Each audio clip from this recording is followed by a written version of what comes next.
ஸ்ரீ சிவசங்கரா தேவனே, ஸ்ரீ சிவசங்கரா தேவனே. Shankaram Sivashankaram.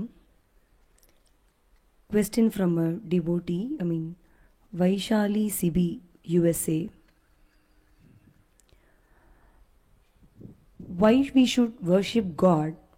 Is it a thanksgiving to Him for giving this human life, or to give us the fortitude to face the challenges in our life? Will God punish us if we don't worship Him every day? Go split that into 3 parts. First part, Why we should worship God? God வெளியே எவ்வளோ இருக்கோ அதுக்கெல்லாம் என்ன பேர்? அண்டம்னு பேர். இதுக்கு என்ன பேர்? பிண்டம். ஸோ கடவுள், the God is also inside us and is also outside. வெளியே இருக்கிற அதே டிவினிட்டி நம்மக்கிட்டேயும் இருக்குது. Okay, if you find wind outside, you have wind here. If you have heat outside, you have heat here. வெளியில் water இருந்தால் you have water molecules here. வெளியில் earth இருந்தால் உங்கள் உடம்பு எர்த்தில் செஞ்சது. So you are a miniature creation. So it's the prayer is the system in which you are trying to connect your பிண்டம் with the அண்டம். With the cosmos you are trying to connect your mini cosmos. அதுக்காக ப்ரேயர்ன்றது பண்ணுறோம். இப்போது ஒரு electricity இருக்குது, அது வேலை செய்யணுன்னா என்ன பண்ணுவீங்க? உங்கள் வீட்டுக்கு ஒரு கனெக்ஷன் வச்சுருப்பீங்க இல்லையா? அந்த மாதிரி உங்கள் பாடி தான் அவன் உடம்பு ஆலயம். So you need a connection to get the ultimate electricity. அப்போ உங்கள் வீட்டில் இருக்கிற எலக்ட்ரிசிட்டியில் உங்கள் வீட்டில் ஃபேன் சுற்றும், டிவி ஓடும், பல்பு எல்லாம் எரியும். அந்த மாதிரி ஏசி வேலை செய்யும், வாட்டர் மோட்டர் வேலை செய்யும். அந்த மாதிரி to charge your self connecting to the cosmic energy you require prayers because both are same. Is it a thanksgiving to Him for this human life, or to give us the fortitude to face the challenges in our life? There are nothing like challenges. Whatever you have sowed, you are going to reap. If you have done good things, good deeds, you are going to get back good. If you have done harmful things, you will get back the same harm to yourself. So there is no punishing system in God's kingdom. It's your own, whatever you sow, you harvest. ஒன்று. அதுக்கப்புறம் என்ன கேட்டாங்க அதுலேயே? Thanksgiving. Yeah. So Thanksgiving, yes. In the morning when you get up, night you went to bed and you did not die. You got up early morning. So thank God for that. God is giving you one more day for you to remember, enjoy His creation and enjoy whatever He has bestowed upon you. Then you are having a coffee, thank God for it. You are going to have breakfast, thank God for it. You are going to dress well, thank God for it. So from morning till night, God is giving you so many things. So keep thanking Him for all that, because all that He is only giving you, whether you ask for or not. Even if you don't ask, He is giving you all the comforts of this life. He has created you, He is nourishing you, and all the time, whether you understand or not, He is watching you and taking care of you. Will God punish us if we don't worship Him every day? No. God is never a hypocrite or a sadist. Whether you pray to Him or you don't pray to Him doesn't matter to Him, because He is not waiting for your thanksgiving. It's like a mother to a child. The mother will always remember the child, so she will try to feed the child. If she is not in a feeding stage, she will take the milk and give to the child. She will bathe the child, she will dress the child, she will send her to the school. Whether they have paucity of funds, still they will try to give the best to the children. So பெற்ற தாயினும் ஆயின செய்யும் நலம் தரும் சொல்லி நான் கண்டுகொண்டேன் அது நாராயணா என்னும் நாமம். There is somebody who can do more good than your own compassionate parent, that is God. So He doesn't expect anything from you. Whether do you think the mother expects anything? Marathi, there is a poet. He says, கண்ணை விளக்காக்கி கரத்தை தொட்டிலாக்கி ரத்தத்தை பாலாக்கி தருபோல் எவளோ அவளை தாழ்ந்தார். What your mother does, she is awake throughout the night to look after the child. So the eyes of the mother are like the lamps for the child. Then her own blood she converts as milk and gives. and she converts her hands like a cradle, like that. So that is mother. So God is that. God is that. பாலினை தூட்டும் தாயினும் சால பரிந்தினி பாவியனுடைய இடர்களையும் மாதா பிதாவனோடு நான் வரித்தேன் இனி யாதாமால் யாதாமே நீ பெற்ற தாயினும் ஆயன செய்யும் தாயிற் சிறந்த தயான தத்துவனே. So any comparison is to the mother. Because mother is a living goddess or God, every comparison ends up there. Because you won't be able to understand God. You can see a miniature form of divinity in your own mother. Question from Kalyana Krishnan Ravishankar. ஆரா மத யானை அடர்த்தவன் தன்னை சேரார் வயல் தென் குருகூர் சடகோப்பன் நூறே சொன்ன ஓராயிரத்துள் இப்பத்தும் ஏரே தரும் வானவர்த்தம் இன்னுயிர்க்கே. பாபாஜி, தாங்களின் தமிழில் நல்ல புலமை உள்ளவர். பள்ளி பருவத்திலிருந்து தமிழ் மேல் அதிக பற்றுள்ளவர். இந்த திருவாய்மொழி பற்றி தயவு செய்து விளக்கம். Thiruvaimozhi is a thanksgiving or prayer to the protecting energy called Vishnu. ஓகேவா? இப்போ இது ரொம்ப சிம்பிளான பாட்டு தான். ஆரா மதயானை அடர்த்தவன் தன்னை. So God has controlled the fearful elephant. சேரார் வயல் தென் குருகூர் சடகோப்பன் நூறே சொன்ன ஓராயிரத்துள் இப்பத்தும் ஏரே தரும் வானவர்த்தம் இன்னுயிர்க்கே.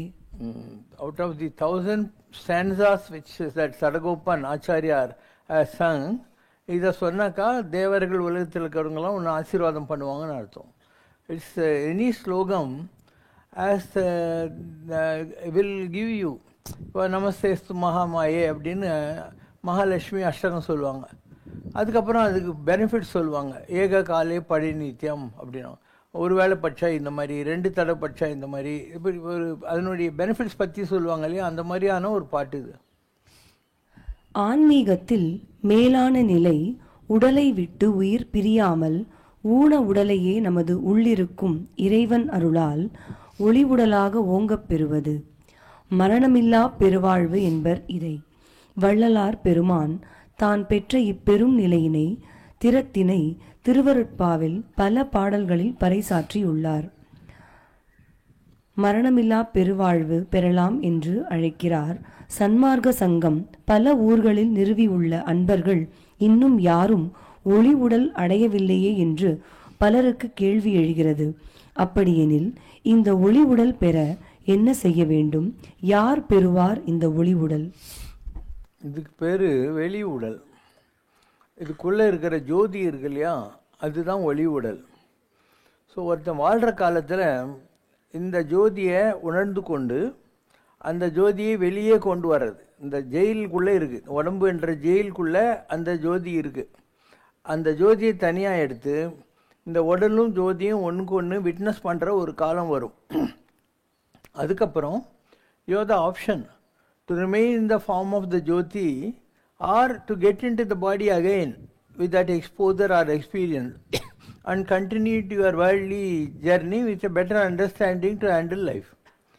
And உடம்பிலிருந்து வெளியே பிரித்து கொண்டு போயிட்டு யூ ஹேவ் த ஆப்ஷன்ஸ். நீங்கள் ஒரு கோயில் சிலையில் போய் உட்காரலாம், இல்லை ஒரு பாம்பு அந்த மாதிரி யாரும் டிஸ்டர்ப் பண்ணாத மாதிரி பொந்துக்குள்ளே இருக்கிற ஒரு பாம்பு உடம்புக்குள்ளே போயிடலாம். இப்போ யாரும் அங்கே வந்து உங்களை டிஸ்டர்ப் பண்ண மாட்டாங்க. So the choice is yours. இல்லை இந்த உடம்பு நல்லா தான் இருக்குங்கிற மாதிரி இருந்தாக்கா you can continue in the same body your life travels. And your molecular physical body has a life program for it. ஒரு 50 வயசு 70 வயசு அந்த மாதிரி இந்த உடம்புக்கு ஒரு ப்ரோக்ராம் இருக்குது. அப்போ அந்த உடம்பு அழியிற வரைக்கும் அந்த உடம்புக்குள்ளே இருந்தால் அவனுக்கு ஒன்றும் நஷ்டம் இல்லை. பிகாஸ் கை வீசலாம், கால் வீசலாம், சாப்பிடலாம், ட்ரெஸ் பண்ணலாம், குளிக்கலாம், க்ஷேத்ராடனம் பண்ணலாம். There are so many utilities using your body. ஆனால் இந்த பாடியை முன்னர் உடலை இழுக்கென்று இருந்தேன், இந்த உடம்பு வேஸ்ட்டுன்னு நான் நினச்சேன். உடலுக்குள் உத்தமன் ஒரு பொருள் கண்டு உடலை ஓவாது ஓம்புகின்றேனுங்கிறார். சாமி உள்ளே இருக்காருன்னு தெரிஞ்சிச்சு. So I am taking care for this. இப்போ இந்த கோயில் இருக்குது, இதை ஏன் பெருக்கிறீங்க? சாமி கோயில். இது ஏன் வந்து மாப் பண்ணுறீங்க, இல்லை தண்ணி தெளிக்கிறீங்க? சாமி கோயில். Is it not? So when you understand your body is the temple of God, you will start caring for your body. Not that it is a physical body with sneezing power, hearing power, talking power. அதுக்காக இல்லை. It's a temple of God. And the temple lives inside you as a indwelling light. அதுக்காக இந்த உடலுக்குள் உத்தமன் ஒரு பொருள் கண்டு உடலை ஓவாது ஓம்புகின்றேன்னு சொல்கிறாங்க இல்லையா, அந்த நிலை அது. ஸோ ஒரு பராசர பட்டர்னு ஒருத்தர் இருந்தார். அந்த கோயிலில் எல்லாருக்கும் லெக்சர் கொடுத்து திருச்சியில் இருந்தார், ஸ்ரீரங்கத்தில். ரொம்ப பெரிய நிலை வருது. கூரத்தாழ்வாருடைய வம்சத்தில் வந்தவர். அவர் சொல்கிற லெக்சர்லாம் கேட்டு ஜனங்கள்லாம் வந்து சாமியார் மாதிரி ஆயிட்டாங்க. ஒரு தாடி வளர்த்துக்கிறது, ஒரு ட்ரெஸ்ஸை பற்றி கேர் பண்ணுறது இல்லை, அந்த மாதிரிலாம் ஒரு தே பிகம் லைக் செயின்ஸு. ஆனால் பராசர பட்டர் மாத்திரம் வைரக்கடுக்கன்னு போட்டுட்டு நல்லா திருசூரனெல்லாம் இட்டுட்டு ஜம்முன்னு வருவார் பட்டு பீதாம்பரத்தோட. அப்போ ஒரு நாள் யாரோ ஒருத்தன் கேட்டான், ஏங்க எங்களெல்லாம் சாமியார் ஆகிட்டு நீங்கள் மாத்திரம் ஜாலியாக சுற்றினுக்கிறீங்களேன்னு. அதுக்கு அவர் சொன்னாராம், நீங்கள்லாம் ஒரு பாடிங்கிற ஒரு கன்செப்டில் இருக்கீங்க, அதனால் இதுவே போகிறோம் உங்களுக்கு. நான் வந்து டெம்பிளுங்கிற கன்செப்டுக்குள்ளே இருக்கேன், அதனால் எனக்கு இதெல்லாம் தேவைப்படுது. Because my God is not a poor man அப்படின்னாராம். எனக்குள்ள இருக்கிற கடவுள் பெரிய ஆள், அவர் நல்லா இருக்கணும் அப்படிங்கிற வார்த்தையை சொன்னாராம். இந்த மாதிரி நடந்துருக்கு. மராட்டிய மன்னன் சிவாஜி இல்லையா, அவர் குரு ஒருத்தர் இருந்தார். அவர் பேர் Samartha Ramdas. People even now in Maratha and other places call him Samartha. அவர் ஆஞ்சநேய ஸ்வரூபம், பெரிய நிலை தான் வருது. அவர்கிட்ட எல்லா சிஷ்யங்களும் இருந்தாங்க இல்லையா, அதில் ஒரு ஆள் இருந்தான், ரங்கநாத கோஸ்வாமின்னு பேர். ரங்கநாத கோஸ்வாமி மாத்திரம் எப்போ பாரு ஜம்முன்னு ட்ரெஸ் பண்ணிக்கிட்டு வைரக்கடுக்கெல்லாம் போட்டுட்டு ஜாலியாக இருப்பார். இவங்கெல்லாம் வந்து காவி கட்டின்னு கோமணம் கட்டின்னுட்டு கையில் வாத்து ஓட்டுற குச்சி வச்சுன்னு சுற்றின்னு இருப்பாங்க. அவங்களுக்கெல்லாம் பொறாமை. குருக்கிட்ட சொல்கிறாங்க, பாருங்கள் நாங்கள்லாம் எப்படி இருக்கோம், அவன் இப்படி இருக்கான் அப்படின்னு. படவா அப்படியே அவன் பண்ணுறான், நாளை காலையில் அவனை கோமணம் கட்டி நடு ரோட்டில் உட்கார சொன்னேன்னு சொல்லுன்னு. இவங்க போய் சொல்கிறாங்க, குரு சொல்லிட்டாரு, இவங்களுக்கு ஒரே கிக்கு, நீ நாளை காலையில் கவினம் கட்டின்னு நடு ரோட்டில் உட்காரணும்னு சொல்லிட்டார்ல அப்படின்னு போய் உக்காண்டான். இது ஒரு சிப்பாய் பார்த்துட்டு மராட்டிய மன்னன் சிவாஜி இல்லை, அவர்கிட்ட போய் சொல்கிறான். உடனே சிவாஜி வந்து ஒரு தட்டில் பட்டு பீதாம்பரமெல்லாம் வச்சு நேராக தூக்கின்னு ஓடி வர்றான். வந்த உடனே இவருக்கு ஒரு ஆசனம், சிவாஜிக்கு ஒரு ஆசனம். இவருக்கு இந்த ட்ரெஸ் எல்லாம் பண்ணி சிம்மாசனத்தில் உட்கார வைக்கிறான். பக்கத்தில் உட்காந்து இவருக்கு விசிறான்.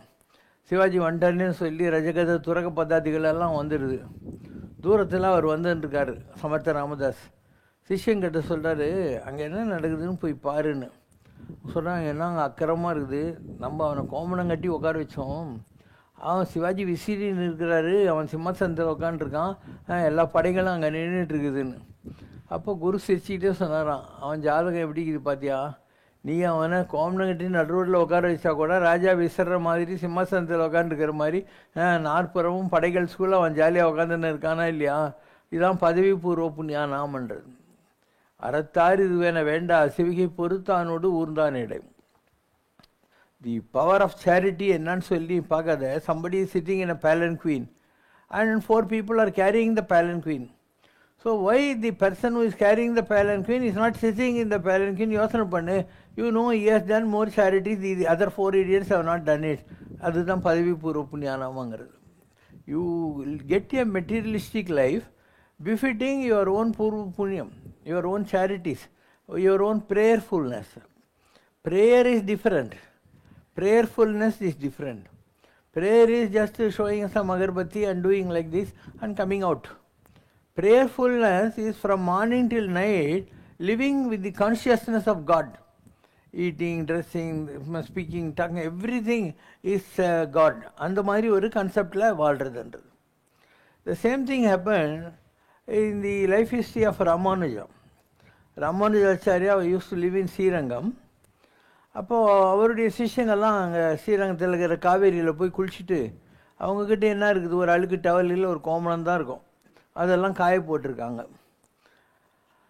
அப்போ அவர்கிட்ட ஒரு ஆள் வந்து சேரான். அவன் ஒய்ஃப் பேர் பொண்ணு தாய். இவன் வந்து அந்த ராஜா இல்லையா, அவங்ககிட்ட மந்திரியாக இருக்கான். அவன் பேர் பிள்ளை உறங்கா வெள்ளிதாசன். அவங்க வந்த உடனே ராமானுஜர் அவங்களுக்கு கொஞ்சம் இம்பார்ட்டன்ஸ் கொடுக்குறாரு. அதை பார்த்துட்டு மற்றவங்களுக்கெல்லாம் வயிற்றுச்சல், யாரோ ஒரு பணக்கார மந்திரி வந்த உடனே நம்மளெல்லாம் கண்டுக்க மாட்டேன்றார் நம்ம குரு அப்படின்னு நினைக்கிறாங்க. இவர் ஒரு ஆளை கூப்பிட்டு அவங்கெல்லாம் குளிச்சுட்டு காய போட்டுக்கிறாங்கல்ல, அழுக்கு துணி கோமணம் எல்லாம் நல்லா கிழிச்சிட்டுங்கடா பிளேடு வச்சுனாங்க. அவங்க எல்லாம் கிழிஞ்சிருக்கிறத பார்த்து மண்ணை வாரி போட்டு, எவனும் பாவி இப்படியெல்லாம் பண்ணிட்டான், எங்ககிட்ட இருந்ததே இந்த துணி தான், உருப்பிடுவானா அப்படின்னு மண்ணெல்லாம் வாரி எல்லாம் விடுறாங்க. ராமானுஜர் ஒன்றும் தெரியாத மாதிரி உட்காந்துருக்காரு. இந்த பிள்ளை வரங்காவிலிதாசன் இல்லை, அவனை கூப்பிட்டு எனக்கு ஒரே ஊரில் ஒரு வேலை இருக்குது, நீ போயிட்டு வா அப்படின்னு அவன் அனுப்பிச்சிட்டு, அவன் ஒய்ஃபு வீட்டில் தனியாக இருப்பா அப்படின்னு தன் சிஷ்யன் 2 பேரை கூப்பிட்றாரு. இன்றைக்கி அவள் தனியாக இருப்பா, அதனால் அவள் காதில் இருக்கிற வைர கம்மல் 2 திடீர்னு வந்துருங்கோன்ட்டு. இவங்க 2 பேரும் நம்ம குருக்கு புத்தி கெட்டு போச்சுன்னு சொல்லிட்டு அவள் சொன்ன வேலை செய்யணும் போகிறாங்க. இந்த அம்மா இப்படி படுத்துக்கிட்டு இருக்கு. இந்த காது இருக்கிறத கரெக்டாக இப்படி பார்க்குறா. பார்த்தா யாரோ நாமம் போட்ட மூஞ்சிங்க கைட்டின்னு இருக்குது. பாவம் அவங்களுக்கு என்ன கஷ்டமோ என்னவோன்னு சொல்லி இந்த பக்கம் இருக்கிறதையும் திருட்டுன்னு இப்படி பிறந்து போடுக்கிறா. அவள் முழிச்சுக்கிட்டான்னு நினச்சிட்டு இவங்க ஒரு கம்மலோடு ஓடி போடுறாங்க. மறுநாள் காத்தால பஞ்சாயத்து ராமானுஜர்கிட்ட அவன் வர்றான். உறையூர் போயிட்டு பிள்ளை வரங்கா, இந்த பாதைக்கு கூட இனிமேல் நான் குடும்பம் நடத்த மாட்டேன் சுவாமிகளே அப்படின்னு. ஏன்பா அப்படின்றது, யாரோ வைஷ்ணவங்க எவ்வளோ கஷ்டமோ அவங்களுக்கு, அவங்க கம்மல் எடுத்துன்ற போது இவ புரண்டு படுத்ததுனால தான் அவங்க 2வது கம்மல் எடுக்கலை, அதனால் இந்த மாதிரி ஒரு பொண்டாட்டி எனக்கு வேண்டாம் அப்படிங்கிறார். இப்போ ராமானுஜர் அந்த சிஷ்யங்களெல்லாம் கூப்பிட்றாரு, நீங்கள் கிழிஞ்ச துணிக்கே சாமம் விட்டு மண்ணள்ளி போட்டிங்க, இங்கே பாடுறா ஒரு வைர கம்மலை ஒரு கம்மல் தான் திருட முடியுது, 2வது கம்மலை திருட முடியலையே, வைஷ்ணவ நாமம் பட்டவன் கஷ்டப்படுவானேன்னு சொல்கிற ஒரு ஹஸ்பண்டு, அப்போ அவனுக்கு மரியாதை கொடுக்கணுமோ அவனுக்கு மரியாதை கொடுக்கணுமோ அப்படின்னாரு.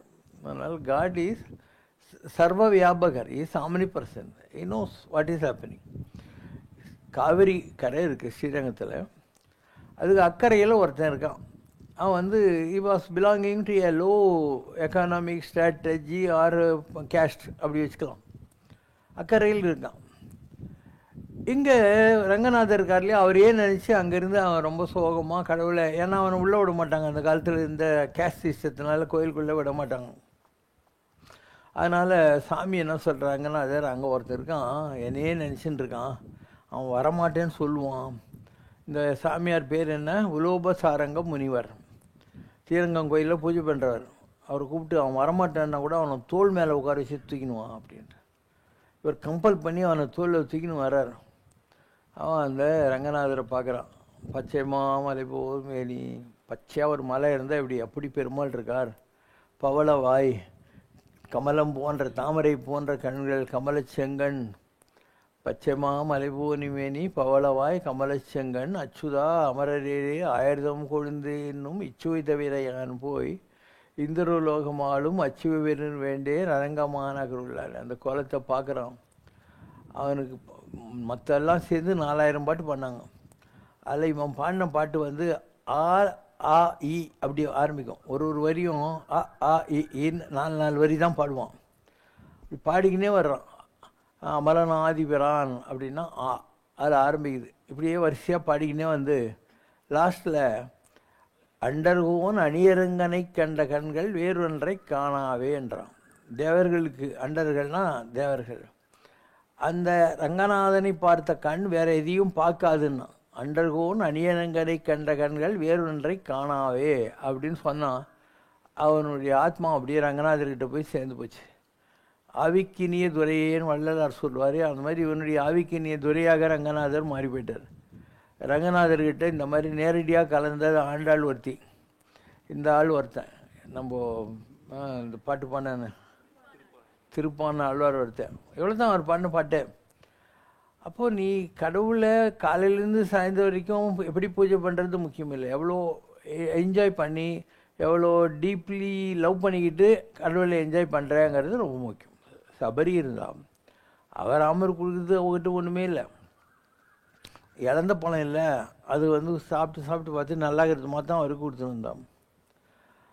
அவையார் அதே மாதிரி தான், சுட்ட பழம் வேணுமா சுடாத பழம் வேணுமா அப்படின்னு கேட்டுட்டு ஊதி ஊதி கொடுத்துட்டு இருந்தா. அப்போ அவள் கேட்குறா, சுட்ட பழம் சுடுதா பழம் அப்படின்னா, ஏன்னா ஊதி கொடுத்தாரு இல்லையா முருகன், அதனால் அப்போது தன்னுடைய லிமிட்டேஷன் தெரியுது. அதனால் அவையாரை பார்த்தா அந்த அம்மா பாடுற பெரியது கேட்க நிறையது கேட்கின்னு பாட்டெல்லாம் அப்போ தான் வந்தது. ஆனால் இந்த உலகத்தில் நிறைய பக்தர்கள் வந்திருக்காங்க. அவங்க ஒவ்வொருத்தருடைய approach to worshipping God, or getting proximity to God was always different. ஒருத்தர் மாதிரியே இன்னொருத்தர் கிடையாது. நீ இப்போ ரங்கநாதன் கோயிலில் போய் அமலாநதி பிறான்னு பாடினாக்கா ஒன்று ரங்கநாதர் உள்ளே சேர்த்துக்க போகிறாரா? இல்லை நீ எங்கேயோ ஸ்ரீவில்லிபுத்தூரில் ஐயங்கார் வீட்டு அழகாக பறந்துட்டு பூ கட்டி கொடுத்துன்னு இருந்தாக்கா வந்து நம்மக்கிட்ட கூட நிறைய பேர் பூ கட்டுறாங்க. இப்போ கூட யாரோ கட்டின்னு இருக்காங்க. கடவுள் தான் கூட சேர்த்துக்க போகிறார். அப்படி இல்லை. இதெல்லாம் அவங்க நம்ம காட்டின வழிமுறைகள். அதெல்லாம் நம்ம இன்றைக்கி நம்ம வாழ்க்கையில் கடைப்பிடிக்கிறோம். இப்படிலாம் செஞ்சால் நல்லது தான் அப்படிங்கிற மாதிரி பண்ணுறோம். ஒவ்வொருத்தருடைய லைஃப் ஒரு மாதிரி இருக்கும். ஆண்டாள் சின்ன குழந்தையாக தான் இருந்தாள். அவன் என்ன பண்ணுவான், தான் மாலையை கட்டி கடவுளுக்கு போட்டு அது அழகாக இருந்தால் தான் அவங்க அப்பா கிட்ட கொடுத்து கோயிலுக்கு எடுத்துன்னு போன்னு சொல்லுவாள் ஸ்ரீவில்லிபுத்தூரில். ஒரு நாள் அவங்க அப்பா பார்த்துட்டு திட்டுறாரு, நான் அபிஷ்டு சாமிக்கு போட வேண்டியது நீ போட்டுட்டு கொடுப்பியா அப்படின்னு சொல்லிட்டு. இவர் வேறு மாலை எடுத்துன்னு போகிறார். கடவுள் சொல்கிறார், சூடி கொடுத்த சுடற்கொடியால் அவருடைய மாலை தான் எனக்கு வேணும், இவங்க மாலை எனக்கு வேணாம் போயான்ட்டார். அப்போ தான் அவருக்கே ஆண்டாள் இவ்வளோ பெரிய ஆளா அப்படின்னு தெரிஞ்சது. அப்போ அவர் வந்து அவளுக்கு சின்ன வயசுலேருந்தே கடவுளை பற்றி எல்லாம் சொல்கிறார். 108 திவ்ய தேசங்கள் இருக்கு இல்லையா விஷ்ணுக்கு. அதில் இருக்கிற ஒவ்வொரு பெருமாளை பற்றியும் நார்மலாக சுயமரம்னா என்ன, எல்லா ராஜகுமாரர்களும் உட்காந்துருப்பாங்க. இவங்க சொல்லுவாங்க, இவர் சோழ ராஜா, இவர் சேர ராஜா, இவர் பல்லவ ராஜா அப்படின்னு.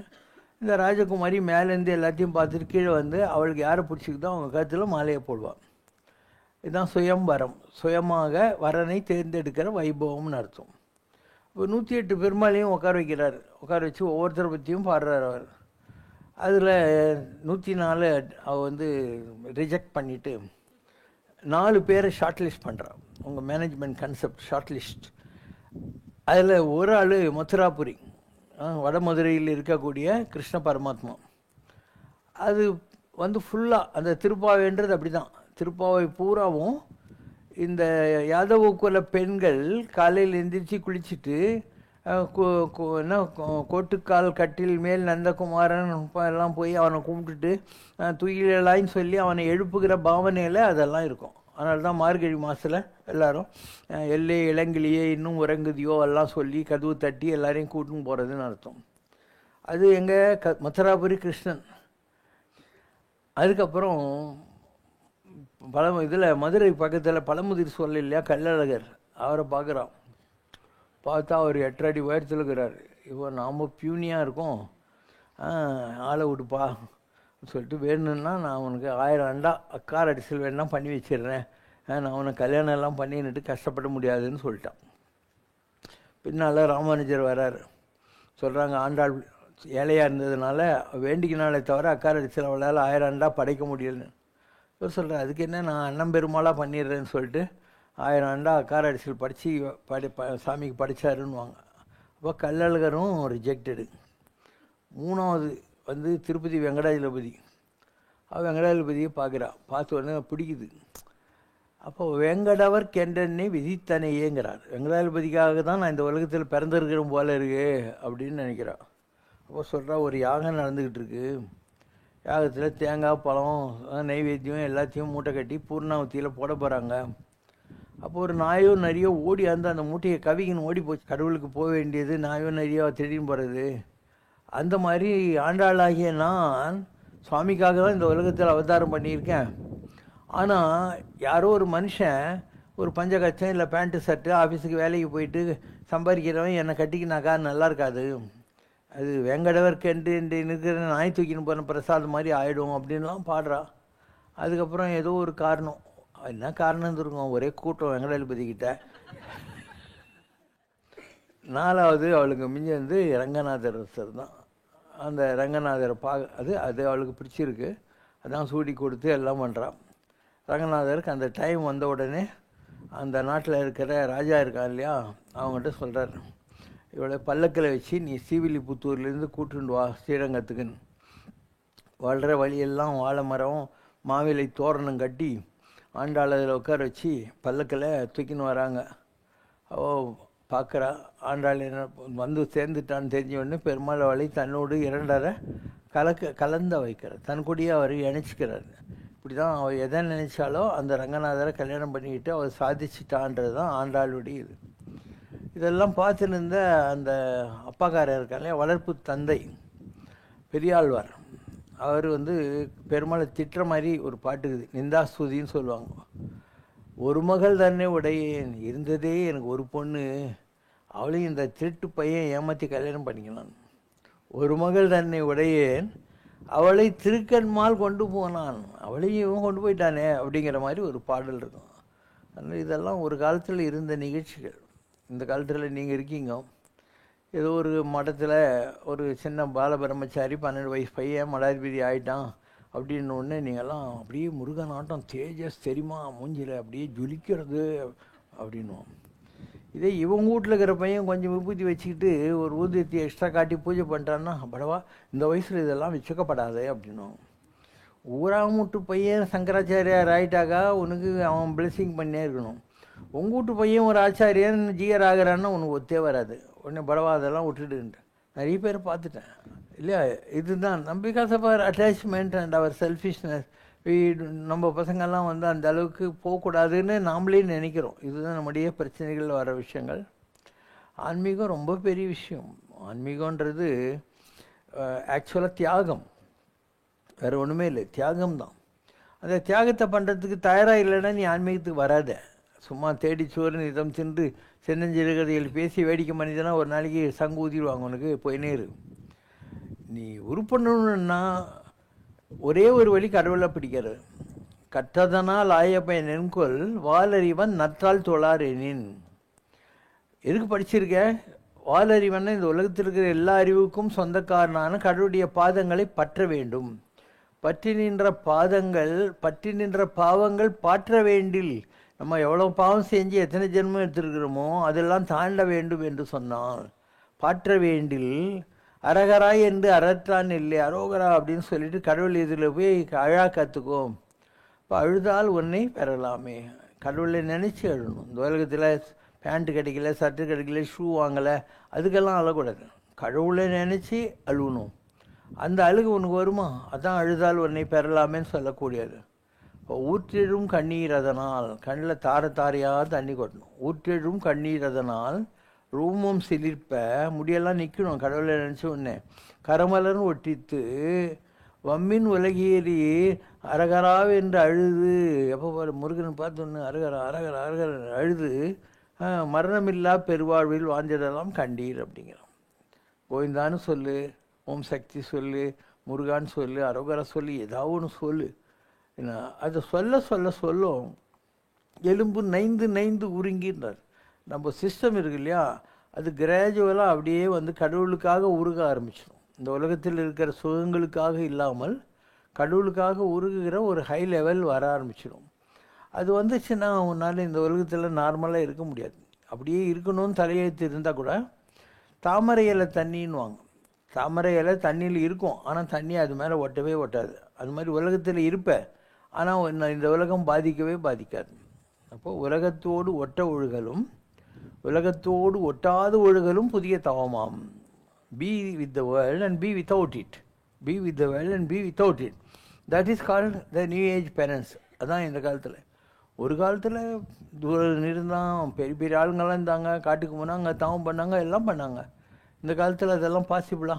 அதனால் இந்த கலிகாலம் என்பது இருந்தபடி இருங்கோள், எங்கே இருக்கியோ அப்படியே இருந்து தொலை. இது உனக்கு முடியலன்னு சொன்னால் நான் சொன்ன வழிமுறைகள் இருக்குது. பேசாமல் ராமகிருஷ்ண மடத்துக்கு போ, அங்கே பிரம்மச்சாரியாக இருக்கலாம், நீ எவ்வளோ நாள் வேணா இருக்கலாம். உனக்கா நான் சன்னியாசி ஆகிறேன் அப்படின்னாக்கா அவங்கக்கிட்ட சொல்லு, காவி விட கொடுத்து மொட்டை போட்டு உனக்கு ஏதோ ஒரு சோமானந்தா தந்தானந்தான்னு பேர் வச்சு ஒரு வேலை செய்ய கொடுத்துருவாங்க. மெடிக்கல் ஹெல்ப்பு இல்லை எஜுகேஷனல் ஹெல்ப்பு ஏதாவது ஒரு சர்வீஸ் அவங்க கொடுப்பாங்க. அந்த மாதிரி போகலாம். It's not that easy. இந்த சாமி ஆகிறதுன்றது ஒரு வைராக்கியத்தில் வர்ற விஷயம். ஒரு மச்சங்காரன் இருந்தான், ஒரு ஒய்ஃபு, ஒரு ஹஸ்பண்ட்காரன். அந்த ஒய்ஃப் சொன்னாலும், ஏங்க அவங்க மச்சன் எப்போ பாரு நான் சாமி ஆயிடுறேன்னு சொல்லிங்கிறான் அப்படின்னு. அப்போ ஹஸ்பண்ட் சொன்னான், அவன் ஆக மாட்டான்டி அப்படின்னு. என்னங்க அப்படி சொல்கிறீங்க, அவன் எப்போ பார்த்து சொல்லின்னுக்கிறான் அப்படின்ட்டு. யார் தாங்க ஆவாங்க அப்படின்னா, ஒரு செகண்டுன்னு போட்டு இந்த பேண்ட் ஷர்ட் அவுத்தான், ஒரு காவி தூந்த கட்டிக்கினா இல்லை கோமத்தை கட்டிக்கினா இப்படி தாண்டின்னு போயின்னே இருந்தான் ரோட்டில். ஒரு செகண்டில் நடக்கும் இந்த transformation to renunciation happens in 1 second. எல்லாருக்கும் வராது. ஒரு ஒய்ஃபு ஹஸ்பண்ட் கிட்ட சண்டை போட்டுன்னு இருந்தா, நான் செத்து போகிறேங்கன்ட்டு. இவனும் ஒரு நாள் என்ன தான் நடக்குது பார்க்கலான்னு சரி போ அப்படின்ட்டான். ஒரு வைராகத்தில் குடுகுடுன்னு விட்டு வெளியே போனான். போயிட்டு 10 நிமிஷம் கழித்து திருப்பி வந்தான். எதுக்கு வந்தேன்னா மழை பெய்கிற மாதிரி இதை தான் கொடை எடுத்துன்னு போகலான்னு வந்தேன். அதே மாதிரி தான் இந்த உலகம். இந்த உலகத்தில் எல்லாருமே போய் தான் சொல்கிறாங்க. ஒரு ஆள் ஒரு சாமியார்கிட்ட போனான். சாமியாரே நிம்மதியே இல்லை வாழ்க்கையில். சாமியார் எல்லாத்தையும் விட்டு என் பின்னால் வந்துருந்தேன். நான் கூட சொல்கிறதுக்கு தயாராக இருக்கேன், வர்றதுக்கு தான் ஆள் இல்லை. ஏன்னா இங்கே எவ்வளோ இடங்குது தங்கிறதுக்கு, சாப்பாட்டுக்கு வழி இருக்குது. எது நீ சும்மா இருக்கிறதுக்கு போர் அடிக்குதுன்னா தொண்டு செய்யறதுக்கு வலிக்குது இல்லையா? ஏதோ பூஜை பண்ணலாம், பெருக்கலாம், கார்டனை பார்த்துக்கலாம், ஏதோ ஒன்று பண்ணலாம். ஆனால் அதுக்கு ஆளுங்க ரெடியாக இல்லை. அவங்க இந்த கோயிலுக்கு பக்தி இதையெல்லாம் இந்த உலகத்தில் எதுவும் ஒரு கஷ்டம் வராமல் இருக்கணுன்றதுக்கான ஒரு தாயத்து மாதிரி தான் யூஸ் பண்ணுறாங்க. இந்த use God or the godly feelings worship only as a talisman. நமக்கு எதுவும் ப்ராப்ளம் வந்துடக்கூடாது அந்த ஒரு பயத்தில் தான் வைக்கிறாங்க. அதனால் பயபக்தியில் வெறும் பயந்தாங்குது, பக்தியை காணும் இந்த காலத்துலலாம். இப்படி ஆகிட்டாங்க ஜனங்கள்லாம். இல்லைன்னா நம்மக்கிட்ட என்ன வசதி இல்லை, இருந்துடலாம். அந்த மாதிரி அந்த சாமியார்கிட்ட போனால் நிம்மதியே இல்லை சாமி வாழ்க்கையில் அப்படின்னா, எல்லாத்தையும் விட்டு எங்கிட்ட இருந்துரு அப்படின்னாரு. இவன் அது எப்படி சாமி, என்னை நம்பி எங்கள் வயசான அப்பா அம்மாங்கிறாங்க, பொண்டாட்டி பிள்ளை குட்டிங்களாங்கிறாங்கன்னு. அங்கெல்லாம் உன்னை நம்பின்னு இல்லைடா அப்படின்னாரு. என்ன சாமி இப்படி சொல்கிறீங்கன்னு. சரி, நான் உனக்கு ஒரு சிவப்பு மாத்திரை ஒரு பச்சை மாத்திரை கொடுக்குறேன். காலையில் 6 மணிக்கு சிவப்பு மாத்திரை போட்டுக்கோ, நீ செத்து பாண்டியா மாதிரி ஆகிடுவேன். அப்புறம் நான் 7-8 மணிக்கு பச்சை மாத்திரை கொடுப்பேன், நீ உயிரோடு வந்துடுவேன். ஆனால் உன்னை சுற்றி நடக்கிறதெல்லாம் உனக்கு தெரியும்னாரு. நிஜமா? நான் ஆமான்னு. இவன் 6 மணிக்கு மாத்திரை போட்டு செத்துட்டான். உடனே அவங்க மேலே அவங்க அப்பா அம்மா பொண்டாட்டி பிள்ளை குட்டிங்கெல்லாம் அழுகுறாங்க. சாமியார் கரெக்டாக வந்துட்டு என்னான்னு போயிட்டாருன்னு. சரி, நான் ஒரு மகான், நீங்கள் யாருன்னா ஒருத்தர் உங்கள் உயிரை கொடுத்துருங்க, இவன் நான் புழைக்க வச்சிடுறேன் அப்படின்னு. அவங்க எல்லாருக்கும் பயம், நம்மளை கூப்பிட்டுருவான் போல இருக்குதுன்ட்டு. அப்பா அம்மா கிட்ட சொன்னார், உங்களுக்கு தான் வயசாகிடுச்சு, அவன் பண்டாட்டி பிள்ளை குட்டிங்களோட நல்லா இருக்கட்டுங்கன்னு. இல்லைங்க, நான் இன்னும் காசி ராமேஸ்வரம்லாம் போவே இல்லை அப்படின்னு. குழந்தைங்கிட்ட டே உங்கள் அம்மா நல்லா இருக்கட்டும், தாத்தா பாட்டி நல்லா இருக்கட்டும், நீங்கள் யாருன்னா ஒருத்தர் வாங்கடான்னு. இல்லை, எங்கள் அம்மா எங்களை பார்த்துக்கோம் அப்படின்னா. கடைசியில் ஒய்ஃபு அவகிட்ட சொன்னேன், அம்மா எல்லாரோட நீ தான் சோகத்தில் இருக்கிற, உயிரை கொடுத்துட்டு இவங்கெல்லாம் நல்லா இருப்பாங்க அப்படின்னு. அப்போ தான் அந்த cat was out of the bag. துப்பு கட்ட மனுஷங்க. இவர் இருந்தாலும் கட்டிக்கிட்டு நான் 30 வருஷம் என்ன கஷ்டப்பட்டுக்கிறேன் தெரியுங்களா? இருந்தாலும் போந்தாவே இருக்கட்டுங்க, நான் ஏதாவது வேலைகளை செஞ்சு என் குழந்தை குட்டிங்களை பார்த்துக்கிறேன் அப்படின்னாலாம். இவர் அடுத்த மாத்திரையை கொடுத்து, எழுறாப்பா இவங்கெல்லாம் உன்னை நம்புறதா, நீ உன்னை நம்பின்னு இருக்கிறதா நீ நம்பின்னு இருந்த அப்படின்னாராம். இதே மாதிரி அலேசான்றது கிரேட் இல்லை, அவன் ஒரு சாமியாரை தேடி போனான். அவர் பேர் டேண்டமஸ். நம்ம ஊரில் அவர் தண்டின்றது. அவர் ஜாலியாக ஒரு மரத்தில் உட்காந்துருக்கிறாரு. அலெக்சாண்டரா அவர்கிட்ட போகிறான். நான் பல்லக்கு அனுப்பிச்சேன், நீங்கள் வரமாட்டேன்னு சொல்லிட்டீங்க, அதனால் நானே வந்திருக்கிறேன் உங்களை பார்க்குறதுக்கு அப்படின்னு. உனக்கு என்ன வேணும்னாரு. நான் நிறைய நாடெல்லாம் பிடிச்சிட்டேன், எல்லாம் ஆயிடுச்சு, எனக்கு வாழ்க்கையில் நிம்மதி இல்லை அப்படின்னாரு. அப்போ அவர் சொன்னார், நீ ஒன்று செய், எல்லாத்தையும் விட்டு நீங்கள் படுத்துக்கோ இந்த மரத்தில் அப்படின்னாரு. No I am Alexander great, how can I sleep like தட்னா. சரி, என்ன எப்போ தான் வருவேன் நீன்றார். இன்னும் கொஞ்சம் நாடெல்லாம் பிடிக்கணும், அப்புறம் என்ன, இன்னும் கொஞ்சம் நாடெல்லாம் பிடிக்கணும், அப்புறம் என்ன, அப்புறம் என்ன யோசனை பண்ணுறேன், அது கூட யோசனை தான் பண்ணுறேன்னா. இவர் சொன்னார், இதை பாரு, என் பக்கத்தில் ஒரு நாய்க்குதே, இது இந்த மாதிரி நாடு பிடிக்குதா? அது பாட்டுக்கு ஜாலியாகுது, எனக்கு இந்த பழங்கள்லாம் மரத்தில் இருக்குது, அதை நான் சாப்பிட்றேன், இந்த ஆற்றுல தண்ணி ஓடுது, குளிக்கிறேன், நிம்மதியாக படுத்துன்னு உக்காந்துக்கிறேன். நீ நாடுகளெல்லாம் பிடிச்சாதான் சந்தோஷம் வரும்னு நினச்சின்னுக்கிற, எப்பயும் வரவே வராது உன்னால் அப்படின்ற மாதிரி சொன்னார். ஒரு ராஜகுமாரன் குதிரை மேலே போய் நின்றான். போனால் ஒரு மரத்தில் ஒருத்தன் தொப்பி போட்டுன்னு கால் மேலே கால் போட்டுன்னு ஜாலியாக தூங்கி நின்றான்.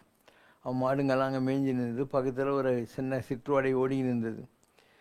அவன் கண்ணு முழிக்கிற வரைக்கும் காத்து நின்றான். நான் அம்சத்தூளிகான்னா அன்னப்பட்சி, அதில் ரெக்கையில் பண்ண பெட்டில் தூங்குறேன், எனக்கு தூக்கமே வரமாட்டானுது. நீ எப்படா இந்த வெயிலில் மரத்தடியில் இவ்வளோ ஜாலியாக தூங்கினுங்கிறேன் நான். அவன் சொன்னான், அது என்ன ஆகுது, நான் வீட்டில் எதுவும் புளி சாதம் கொண்டாந்தேன், சாப்பிட்டேன், ஆடு மாடுலாம் மேய்ஞ்சிருக்குது, நான் பாட்டிக்கு நல்லா ரெஸ்ட் எடுத்துகிட்டு சாயந்தரம் ஆன உடனே ஆடு மாடு மேய்ச்சி வீட்டுக்கு போடுவேன் அப்படின்னு. அப்போ அவன் சொன்னான், thy milky cap is worth my க்ரௌன்னு. நீ போட்டுனுக்கிற இந்த வைக்க பிரியில் பண்ண தொப்பி, அது நான் வைரங்கள் பதிச்சு போட்டுருக்கிற தங்க கிரீடத்தையோட நல்லாக்குதுடா, நீ தான் சந்தோஷமாக இருக்க என்னை விட அப்படின்னு சொல்லிட்டு போயிட்டான். இப்படிலாம் நிறைய கதைங்கள்லாம் இருக்குது. விளையாட இது நேரமா, விளையாட இது நேரமா, என் வினையாலே படும் பாடு தன்னை சொல்ல வரும் போது விளையாட இது நேரமா. களைத்தேன் ஜென்மம் எடுத்து சலைத்தேன் பொறு தீருந்து, களைத்தேன் ஜென்மம் எடுத்து சலைத்தேன் பொறு தீருந்து, உளமாற உனை நாடி உனை பாட வரும் போது விளையாட இது நேரமா. குறை ஒன்றுமில்லை மறைமூர்த்தி கண்ணா, குறை ஒன்றும் இல்லை கண்ணா, குறை ஒன்றுமில்லை கோவிந்தா.